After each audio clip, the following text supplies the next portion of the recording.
Want to fix iPhone video sound not working? First, swipe down from the top right to open Control Center. Push the volume slider all the way up, then toggle Bluetooth off so audio isn't routing to a headset, speaker, or car system. This immediately rules out a silent external connection. If you'd rather keep testing inside the app, open the video and look for an on-screen mute icon and tap it to unmute. Still silent. Open Settings, tap General, scroll down, tap Shut Down, power off fully, wait 10 seconds, then power back on, reboots clear temporary audio glitches. After restart, go to Settings, tap Sounds and Haptics, toggle Change with buttons off and back on, then use the side volume buttons to raise ringer and alerts, and recheck the video.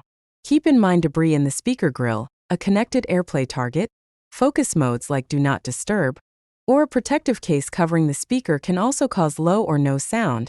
Disconnect AirPlay, disable focus, and briefly remove the case if needed.